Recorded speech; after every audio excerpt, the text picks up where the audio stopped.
আপনারা দেখছেন নগর টিভি।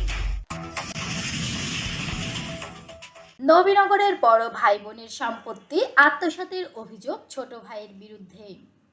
রেজাউল হক রহমত, জেলা প্রতিনিধি। ব্রাহ্মণবাড়িয়ার নবীনগরের কাইতলা উত্তর ইউনিয়নের ব্রাহ্মণহাতা গ্রামের মৃত লাল মিয়া মুন্সির রেখে যাওয়া সম্পত্তি একাই আত্মসাতের অভিযোগ উঠেছে তার ছোট ছেলে অলি মুন্সির বিরুদ্ধে। 4 ভাই ও 5 বোনের নামে থাকা সম্পত্তির ভাগ না দিয়ে তিনি বঞ্চিত করেন আপন বড় ভাই ও বোনদের। সরেজমিনে গিয়ে জানা যায়, মৃত লাল মিয়া মুন্সি 4 ছেলে ও 5 মেয়ে রেখে যান। তাদের মধ্যে বড় ভাই হাজী নোয়াব মিয়া, যার বয়স 95, ও মালেকা বেগম, যার বয়স 70।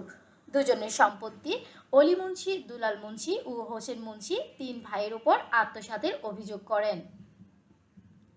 হাজী নোয়াব মিয়া বলেন, আমার বাবার সম্পত্তি আমার ভাগের অংশ আমার ভাই অলি মুন্সি, দুলাল মুন্সি ও হোসেন মুন্সি দীর্ঘদিন ধরে আত্মসাৎ করার পায়তারা করছে।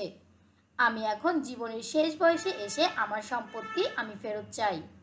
অলি মিয়া, দুলাল মিয়া, হোসেন মিয়া, 3 জনে ভাইয়ের বোন লোক, আমার বোন লোক, আমার বোনেদের বোন লোক, যে 4 বোনের বোন শুদ্ধ এরা খাইতেছে। বাবে লগে জন আছে নি, বাপে জন খাইছে, এরাও খাইছে। বাপ মরে আছে খবর এবার হইলে হেমাতের উপরে চললে আর কইবার কোনো আমি সেও পাইছি না।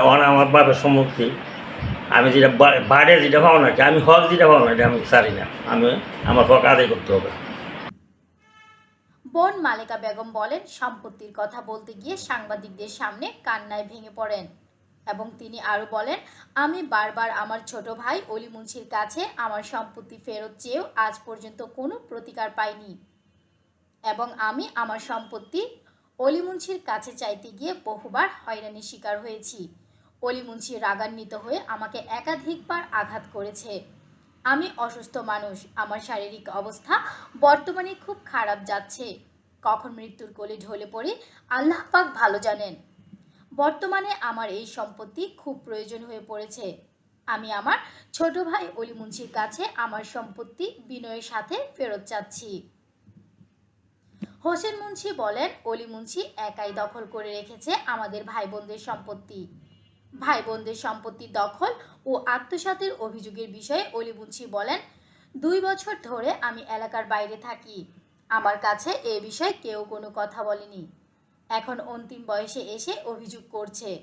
নগর টিভির সাথে থাকার জন্য আপনাদের সকলকে ধন্যবাদ। দ্রুত নিউজ পেতে নগর টিভির সাথেই থাকুন। আসসালামু আলাইকুম।